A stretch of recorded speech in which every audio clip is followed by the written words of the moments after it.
Consoler mon peuple, voilà le maître mot de cette étude que nous allons, le pasteur Gabriel Goléa et moi-même, partager avec vous, chers internautes. Nous vous saluons, nous sommes heureux de vous avoir avec nous et nous vous invitons à, non pas nous liker nous, mais à liker le contenu pour que d'autres personnes puissent s'y intéresser.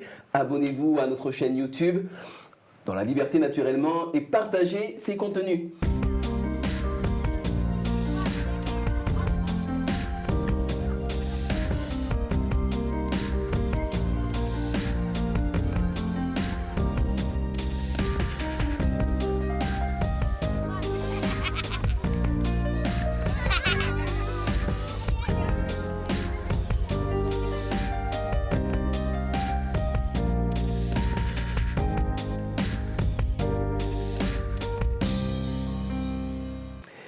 Nous voulons, pour entamer cette étude, bien sûr, la placer sous le regard de Dieu et nous prions ensemble.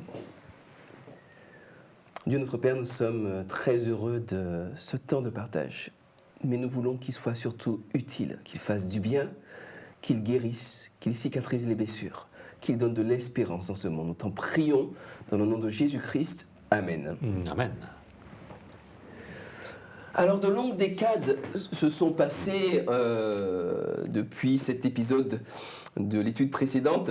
Il y a eu la déportation de 586 par le roi Nebuchadnezzar. Il y a eu de longues périodes, de longues décades de captivité. Et enfin, le peuple peut revenir et le temps de la guérison, le temps de la consolation est arrivé. Et peut-être pour commencer ce temps de partage, on pourrait lire Ésaïe chapitre 40, versets 1 à 5. Est-ce que je peux te demander de lire cela ?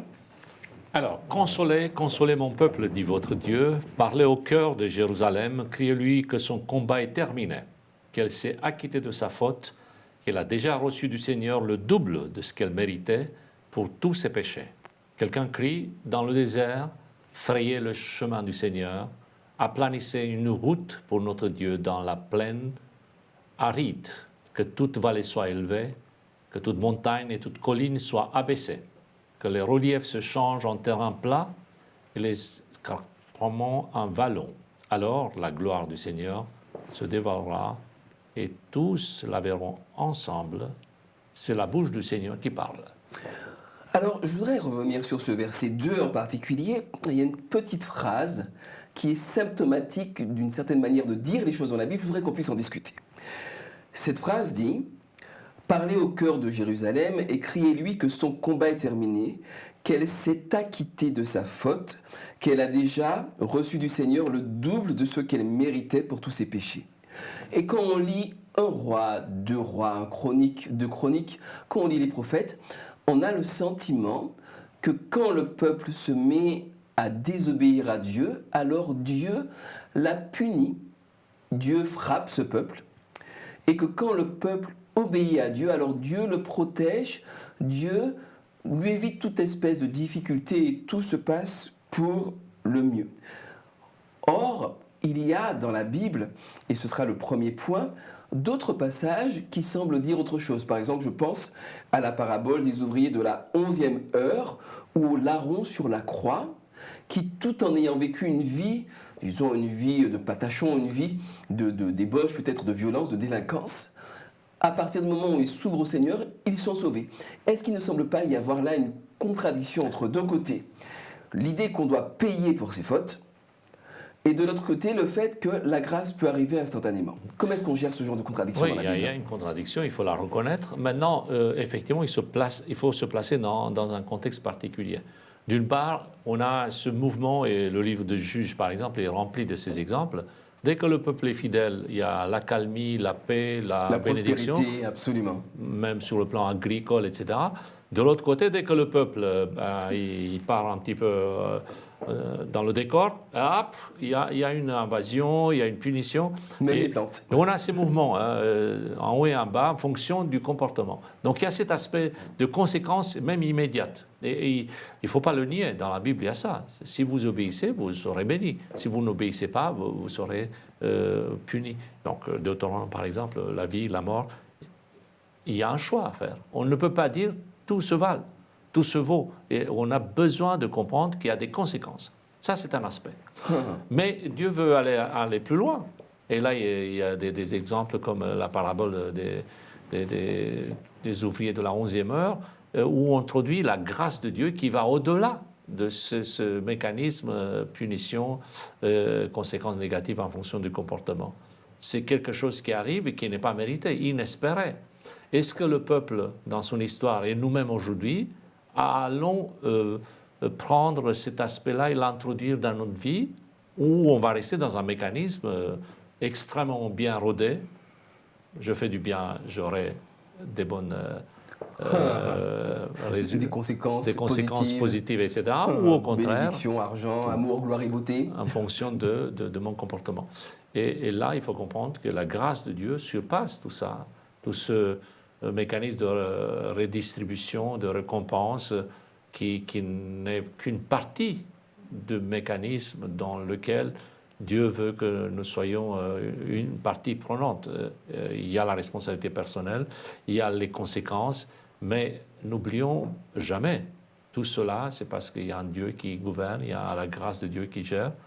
Et comme on sait très bien, il va faire pleuvoir sur les méchants aussi. Mais alors comment je fais? Si je suis un néophyte dans la lecture de la Bible et que je lis d'un côté que Dieu fait grâce jusqu'à la 1000e génération, mais qu'il punit l'iniquité des pères sur les fils jusqu'à la 3e, 4e génération, comment est-ce que je gère cette contradiction-là quand je lis par ailleurs que ne dites pas que les pères ont mangé des raisins verts et que les dents des fils en ont été agacées. Autrement dit, je n'ai pas à payer pour... Comment est-ce que je gère ce genre de contradiction-là? Je pense que cette contradiction, effectivement, elle est réelle. Et il faut la garder comme telle. Mais il y a une solution. C'est que dans le tableau qui est extrêmement négatif, celui du péché, celui de la mort, celui dans la vie dans laquelle nous nous trouvons, à savoir, il y a des morts, il y a des blessés. On est sur un terrain, un champ de bataille. On n'est pas dans un paradis parfait. On est dans un monde où dominent les lois qui amènent vers la mort. Eh bien, dans ce domaine-là, il y a une présence qui fait que la vie soit prolongée, qui permet justement d'équilibrer ces mécanismes de destruction. Je dirais même dans l'autre sens, ceux qui disent « Ah, j'ai été sauvé dans telle ou telle situation parce qu'effectivement, j'ai failli me noyer, par exemple. » On peut formuler ça autrement, en disant « Ce n'est pas qu'à ce moment-là tu as été sauvé. Tu es sauvé tout le temps. La grâce de Dieu est permanente. Là, par contre, tu l'as vu. Là, tu l'as ressenti d'une façon exceptionnelle. Mais s'il n'y avait pas la grâce de Dieu qui intervenait justement pour équilibrer ces choses-là, à savoir, ben non, ce que tes parents ont fait, il y a des conséquences. Il y aura des conséquences dans l'éducation, il y aura des conséquences dans le milieu dans lequel tu te trouves. Mais si tu as vraiment à cœur d'attraper la grâce de Dieu, tu pourras. Moi, je suis fatigué d'entendre des excuses du style « mes grands-pères étaient comme ça, mes parents ont eu ça, j'ai pas eu l'occasion ». Alors qu'il faut regarder des personnes qui ont vécu dans la misère, dans des banlieues, dans des conditions extrêmement difficiles et qui sont des champions. Champions pas que pour le foot et ou le sport, ils sont des champions dans les mathématiques, ils ont un bon job et heureusement, il y a des bels exemples autour de nous. Ce qui prouve que la grâce de Dieu peut être opérante malgré les circonstances. Personne ne viendra s'excuser à l'infini avec l'agacement des dents pour mettre ça au dos des parents. Il faut l'introduire, bien sûr, au départ, dans ce que j'ai, dans ce que je n'ai pas. J'ai discuté, par exemple, avec un jeune papa. Je donne cet exemple parce que ça me touche, parce que j'ai connu le papa. Le papa... un jour, il a quitté sa femme. Donc la maman de ce jeune garçon à l'époque, maintenant c'est un monsieur qui a un certain âge, et j'ai discuté avec lui. Quel a été l'impact du divorce des parents? Quel a été l'impact sur l'éducation, sur la façon de voir? Parce que ça a des conséquences. Et lui, il m'a raconté qu'il a pris conscience de cet événement de sa vie. Il avait 10 ou 13 ans, je ne me souviens plus exactement l'âge, où les parents se sont séparés. Ça a été un traumatisme. Mais là, il s'est dit, est-ce que je veux reproduire le modèle de mon papa, ou au contraire, je veux être un père différent. Donc il a pris vraiment ça très au sérieux. Et aujourd'hui, je peux le dire, C'est pas lui qui le dit. On peut le dire nous, qui voyons comment il est. C'est un papa poule, un papa exceptionnel, un papa présent, parce qu'il a compris qu'il peut reproduire les égarements de son père. Et il ne voulait surtout pas. Donc il est possible, avec cet exemple et d'autres, et je suis très reconnaissant au Seigneur pour ces exemples, qui prouvent que le poids des parents, de l'éducation, du milieu, ne devrait pas être un frein. À la limite, une excuse, mais pas un vrai obstacle. Donc il y a des conséquences, au choix des parents, des grands-parents. On ne peut pas les nier. Mais ces conséquences ne sont pas d'une manière mécanique susceptibles de nous déterminer complètement. Parce que Dieu, par sa grâce, effectivement, nous offre un espace de liberté. Sinon, on serait perdu depuis longtemps. Absolument. Qu'est-ce que tu peux nous dire par rapport à cette manière que Dieu a parfois dénoncée dans la Bible ses conseils? Par exemple, prenons les bénédictions et les malédictions de Deutéronome 29 à 31. C'est un passage particulier dans lequel on a vraiment le sentiment que si tu te comportes comme je te demande, si tu fais comme il faut, alors tout va aller bien. Et si tu te comportes pas bien, si tu fais mal les choses, tu seras maudit même dans les champs, même ton blé va pourrir sur place, ça va être une catastrophe pour toi. Comment est-ce qu'on peut comprendre ce niveau de révélation alors que par ailleurs on a par exemple Jésus qui dira à la Samaritaine dans Jean au chapitre 4 que les vrais adorateurs adorent en esprit et en vérité, ne sont pas attachés à la lettre des choses. Comment expliquer cela? J'ai un souvenir la première fois que j'ai noté ce verset qui vient de Deutéronome où il est dit choisis la vie et non pas la mort, je mets devant toi, etc. C'était dans un documentaire avec la voix d'un certain Peter Ustinov, célèbre, connu, et ça m'a marqué parce que je ne m'attendais pas du tout de voir ça dans un documentaire à la télévision, surtout à l'époque. Et ce verset m'est resté gravé. Effectivement, tu as le choix. C'est ça l'enjeu. C'est-à-dire qu'on peut choisir. Oui, c'est vrai que c'est un choix limité. Parce que le navire sur lequel nous nous trouvons, il est en train de se noyer, de couler. Donc on n'est pas dans un choix absolument égal, purement équitable. On est dedans. On est dans la misère, on est dans la mort, on est dans la souffrance. On est sur une planète qui souffre du mal. Il faut être conscient de ça. C'est pas du style, ah ben non, mais arrêtez de fumer, je peux le faire du jour au lendemain. Et pas de problème. Arrêtez de faire ceci, cela. Enfin, il y a plein de personnes qui pensent comme ça. Et quand ils commencent à voir que c'est plus compliqué qu'eux, ils sortent de mécanismes du style, oui, mais c'est pas si grave que ça, en fait. Regardez l'addiction à l'écran, aux réseaux sociaux. Demandez à quelqu'un de s'en sortir. Sur lequel gérer son petit doigt. Il ne pourra pas. C'est-à-dire qu'il faut être conscient qu'on est dedans. On n'est pas dans un choix purement extérieur. Théorique et abstrait et conceptuel. Non, on n'est pas au théâtre. On n'est pas au théâtre, on regarde, on se dit, tiens, je veux être celui-là ou je veux être à la place de l'autre. Non, on est sur la scène. Maintenant, ça c'est, disons, le choix qui nous est proposé. D'avoir la possibilité de choisir. Ensuite, il y a les conséquences de ce choix, il y a la suite. Et quand Dieu met ça en place, ce n'est pas pour nous conditionner, pour nous formater. Malheureusement, on prend des habitudes du style « Ah, il ne faut pas faire ceci parce que comme ça, je garde toujours la protection de Dieu comme une sorte de vaccin, pardon pour l'image qui est très, très frais dans l'actualité. Mais je pense que c'est comme ça qu'on pense acquérir une sorte de bienveillance de la part de Dieu comme un vaccin qui nous protège. Si jamais il y a un problème, eh bien non. C'est pour cela que Jésus dira, prier en esprit, en vérité, ça veut dire que ça va au-delà des rites, des calculs, d'un mécanisme qui était valable à l'époque de l'Ancien Testament pour les peuples qui ne connaissaient pas le vrai Dieu et qui voulaient absolument respecter un rite parce que ce rite-là amenait une perfection dans les astres, dans la façon dont la Terre tournait, etc. Enfin, comme ils se imaginaient à l'époque tout ce qui était cosmogonie, cosmologie, ainsi de suite. Donc c'était important de faire bien les choses sur Terre parce que ça amenait une sorte de paix ou vice-versa, un lien avec ce qui se passe au ciel. Absolument. Ce n'est pas le cas aujourd'hui. Enfin, pour certains, peut-être oui, mais c'est un piège parce que ce n'est pas moi qui règle l'harmonie au ciel. Ce n'est pas mon comportement qui amène une sorte de paix dans l'univers.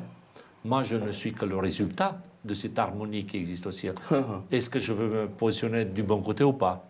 Est-ce que je veux choisir finalement d'être dans cette harmonie-là qui existe déjà? Alors cela veut dire que quand nous lisons ces textes de la Bible, nous devons bien avoir conscience des destinataires de ces propos-là. Effectivement, le peuple était à un certain niveau. Effectivement, il y a des rites dont ils ont besoin, d'une certaine rigueur religieuse pour pouvoir finalement avoir des repères qui n'avaient absolument pas été perdus. Puis ensuite, petit à petit, Dieu va au travers de la révélation élargir. Alors pour revenir maintenant à Ésaïe 40, le Seigneur souhaite que son peuple rentre dans une dynamique de reconstruction, mais pas comme les idolâtres. Et est-ce qu'on peut lire ensemble Ésaïe 40, versets, disons, 17 à 20. Toutes les nations sont comme rien devant lui, devant Dieu donc. Elles comptent moins pour lui que néant et chaos. À qui voulez-vous comparer Dieu? Que présenterez-vous qui lui ressemble? C'est un artisan qui fond la statue, c'est un orfèvre qui la couvre d'or et il soude des chaînettes d'argent. Celui qui est trop pauvre pour cette offrande choisit un bois qui résiste à la vermoulure. Il cherche un artisan habile pour dresser une statue qui ne vacille pas. En termes de sociologie et en termes de psychologie, cela m'interroge quand même cette capacité que l'être humain a à fabriquer un Dieu qu'il va se mettre à adorer sincèrement, avec toute sa ferveur, à partir de morceaux de bois qu'il a trouvés dans la forêt. Quand on lit ce passage, ma réaction a toujours été c'est de sourire. C'est pas possible. C'est une ironie sans limite. C'est-à-dire comment est-ce que quelqu'un construit, fabrique avec l'idée tu vas être mon Dieu. Et pourtant, si, ça existe. C'est-à-dire que le produit, la fabrication des idées, de façon de faire les choses, on va transposer à notre temps, ben on arrive à devenir des idolâtres. On se penche, on va s'agenouiller devant ses propres idées, sa propre façon de faire, mais c'est nous qui l'avons fabriqué. Au lieu de se poser la question, mais quel est le plan de Dieu? Comment est-ce que Dieu ferait dans ce cas-là? Et quel est son conseil? Nous, on essaie de fabriquer nous-mêmes et on se dit, mais en fait, il faut respecter. Et on est très scrupuleux à respecter quelque chose que nous avons nous-mêmes mis en place. Ça, c'est l'humain. Et on n'est pas loin de ces descriptions. Peut-être juste une précision par rapport à l'étape précédente. Et là aussi, on le voit, il existe des rites. Et je pense que Dieu continue à nous encourager à avoir des rites. L'obéissance fait partie des rites. Mais la question est de savoir à quel endroit on place ces rites. Est-ce que ces rites sont, comme dans la conception païenne de l'Ancien Testament des peuples environnants, à savoir ces rites vont déterminer, une sorte de déterminisme, pour pouvoir influencer la volonté de Dieu, y compris pour gagner la guerre, apporter la pluie, etc., pour que les femmes soient fertiles, pour que les champs produisent des récoltes, ou c'est la conséquence de cette relation qui existe entre moi et Dieu, qui m'amène à une obéissance, qui m'amène à respecter ou à ne pas respecter tel ou tel aspect de la vie, etc., ou croire que ça c'est important, l'autre ne l'est pas, etc. Donc voilà, c'est là où on peut placer, disons, notre conception des choses. Par mon comportement, je vais changer les dieux, ou c'est justement parce que Dieu m'a changé que j'ai tel ou tel comportement. Alors ça veut dire que de la même manière qu'à l'époque, le pauvre qui n'avait pas de quoi faire une statue d'or allait ramasser un morceau de bois qui ne pourrit pas trop vite, était quelque part le créateur du Dieu. Oui. De cette même manière-là, nous pouvons nous aussi quelque part devenir des idolâtres et créer quelque part un Dieu qui soit à l'image de ce que l'on souhaite. Comment est-ce que ça peut arriver à des chrétiens, ça, quelle que soit la dénomination d'ailleurs, ou des croyants? Comment est-ce qu'on peut en arriver quelque part à peut-être à avoir une foi dans laquelle le Dieu vivant n'est pas vraiment présent, mais dans laquelle pourtant on va investir toute notre ferveur? Il y a un cheminement qui est très glissant, très fin au début. La frontière n'est pas visible. Ça commence par des petites choses. Et quand l'homme se met au centre, ça va donner ce qui se passe ici, à savoir l'idolâtrie. Il construit son propre empire, sa propre façon de voir les choses, sa propre référence. et l'homme est au centre. Attention, je ne suis pas en train de dire que tout ce que nous faisons est mauvais et tout ce qui est autour de nous mérite la critique. Non, c'est pas le cas. C'est pas le cas. On est parfois très Oui, rapide. On noircit beaucoup les choses. Absolument, parfois, très rapide à voir tout ce qui ne va pas. Mais là, nous sommes au cœur de l'adoration, à savoir qui est au centre de l'adoration. Est-ce que c'est Dieu qui est ma préoccupation principale? Est-ce que c'est lui qui est la source de mon inspiration et de mes actes? Ou c'est ma propre réalisation et ma propre façon de voir? D'où, par la suite, une certaine intolérance vis-à-vis des modèles qui ne rentreraient pas dans la manière dont je fais les choses. Donc ça veut dire que quelque part, dans ce fonctionnement que tu viens de décrire, est-ce qu'on n'a pas divinisé le système de croyance? Est-ce qu'on n'a pas divinisé la croyance elle-même? Il y a ce risque-là de l'avoir d'une manière absolue, en voulant faire bien les choses. On peut formuler ça différemment, quitte que cela risque de choquer. Il n'y a pas pire situation grave que de traiter des personnes avec des personnes spirituelles. Enfin, je m'explique.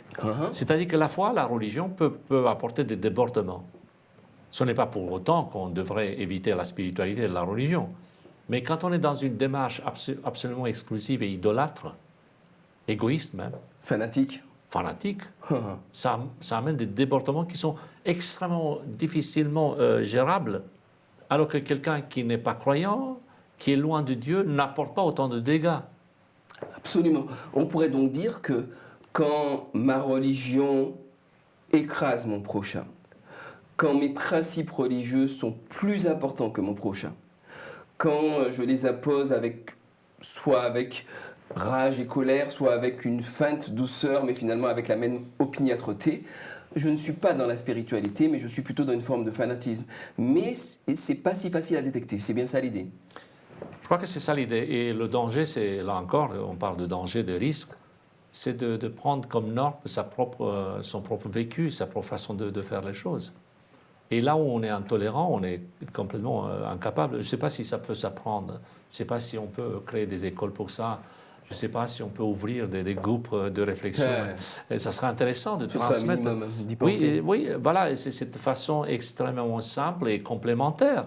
Est-ce qu'il y a des domaines dans lesquels on ne peut pas transiger? Ça existe, par exemple, la loi de Dieu, etc. Là, on ne peut pas négocier. Je ne peux pas vous dire que c'est la même chose de croire à l'immortalité de l'âme ou ne pas croire à l'immortalité de l'âme. Ces choses-là sont complètement égales. On ne parle pas de ça. Mais par contre, sur le terrain, l'application concrète de notre vie, je pense qu'il y a des façons, des modèles complémentaires. Si vous me dites qu'il faut tourner à droite ou tourner à gauche, je ne pense pas que ce soit important du moment où les deux routes se rejoignent. Et l'important, c'est qu'on soit sain et sauf à la même heure, au même endroit. Eh bien, il y a des personnes qui pensent que la façon d'adorer, la façon d'imposer un style, une manière... C'est les conditions de salut. C'est absolument. Et ça remplace les principes, les valeurs, et ça devient idolâtrie. Ça devient l'idolâtrie. Donc, le légalisme, le fanatisme sont quelque part des manières de se placer au centre soi-même du jeu spirituel avec les principes ou ce qu'on a compris des principes de Dieu. Et Dieu devient tout à fait facultatif et optionnel.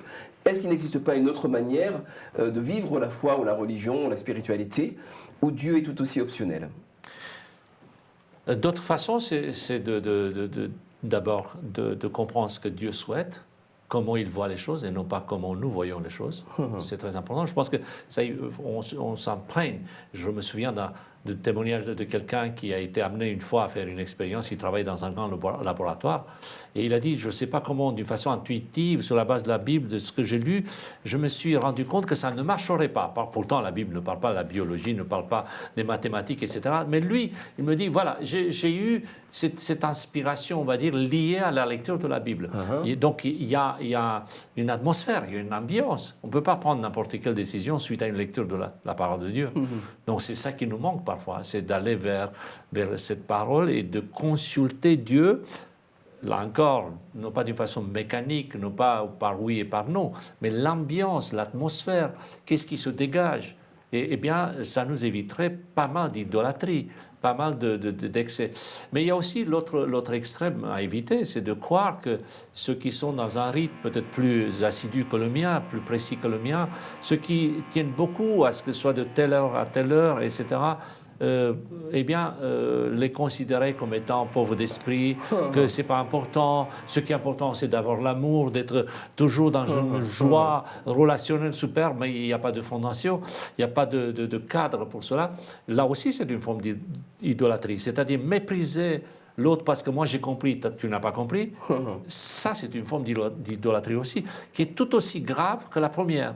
Être légaliste ou ne pas avoir de frontières, c'est de se mettre à la place de Dieu et de dire c'est comme ça qu'il faut interpréter. Absolument. Ce sont quelque part les deux versants opposés de la même réalité. De la même réalité spirituelle. Ouais.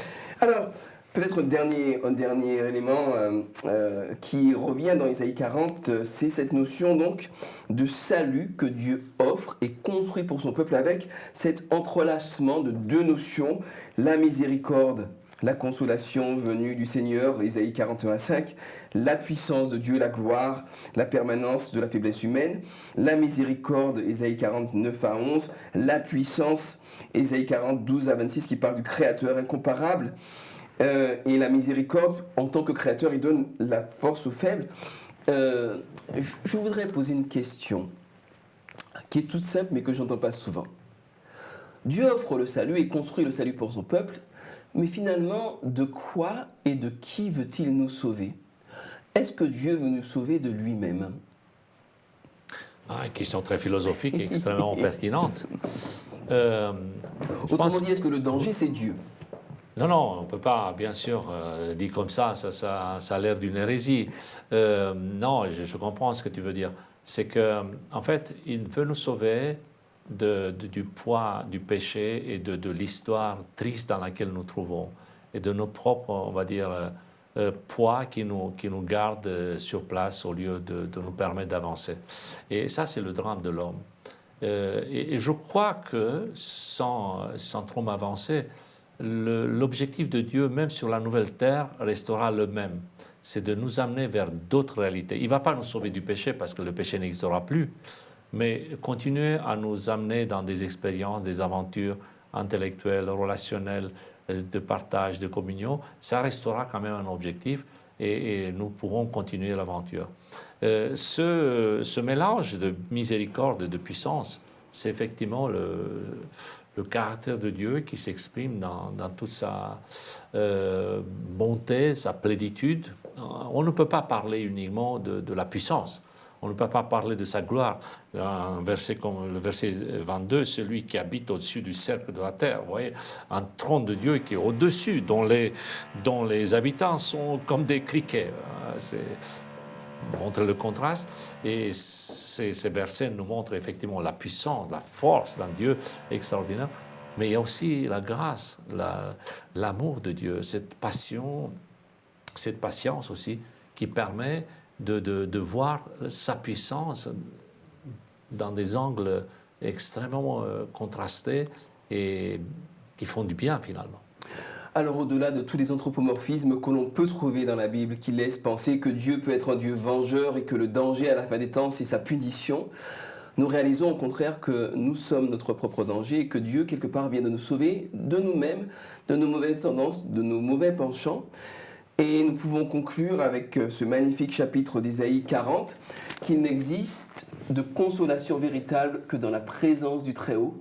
Non pas une présence légaliste, une présence qui écrase l'autre, ou une présence complètement diffuse et théorique, presque optionnelle, mais dans cette relation pure, profonde, que le Seigneur souhaite avoir avec chacun d'entre nous. Nous vous souhaitons une excellente étude et surtout beaucoup de fruits dans votre vie spirituelle. Dieu vous bénisse, à bientôt.